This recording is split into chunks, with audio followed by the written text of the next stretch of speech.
ஷோபா இருக்காங்கல்ல, ஷோபாவுடைய brother SN. Surender இருக்கார்ல, ஆமா, சுரேந்தரோ சிங்கர். சுரேந்தரோடைய மகள் இருக்காங்க பாருங்க. இப்ப அந்த பொண்ணு வந்து கல்யாணம் பண்ணி ஆஸ்திரேலியால செட்டில் ஆயிட்டாங்கன்னு நெனைக்கிறேன். துபாய். துபாய்லயா? அந்த பெண்ணு தான் ரொம்ப வருஷம் கிட்டத்தட்ட 13, 14 அந்த பொண்ணுக்கு 17 வயசு வரலும் அந்த பெண்ணு தான் வந்து விஜய் கல்யாணம் பண்ணிக்கிறதா பிளான். அந்த குடும்பத்துக்குள்ள இருந்துதான். அதாவது ஷோபாவே அவங்கள மருமகளே, மருமகளேன்னு தான் கூப்பிடுவாங்களாம். அந்த மாரி வந்து அவங்க பழகியிருக்காங்க. அப்படிதான் பேசியிருக்காங்க. அந்த பொண்ணுக்கு அப்படி ஒரு ஆசைய காமிச்சிருக்காங்க. ஆனா ஒரு கட்டத்துல என்னமோ மாறி போச்சு.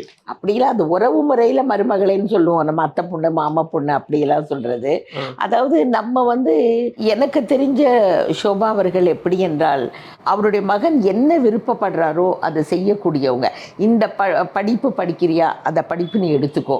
இப்போ லாயலா காலேஜில் தான் விஜய் அவர்கள் படிக்கிற காலத்துலேருந்து எனக்கு தெரியும். அதனால வந்துட்டு அவங்க எதுலையும் நீ இவங்கள தான் கட்டிக்கணும், நீ இந்த பொண்ணை தான் பார்க்கணும், அந்த மாதிரி ஃபோர்ஸு அதெல்லாம் ஒன்றும் கிடையாது. ஆனால் ரொம்ப அருமையான கூட்டு குடும்பம், எனக்கு அது நல்லா தெரியும்.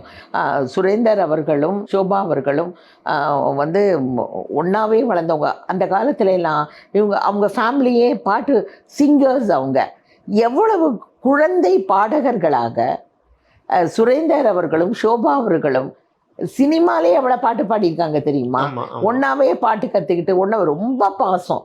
சுரேந்தருக்கு தன்னுடைய அக்கா ஷோபா மேல ரொம்ப பாசம். அதே போல ஷோபா அவர்களுக்கும் சுரேந்தர் மேல ஆனா இப்ப பாசம். 2 பேரும் பேசுறாப்புல தெரியல. அப்படியெல்லாம் அதெல்லாம் ஒன்றும் கிடையாது.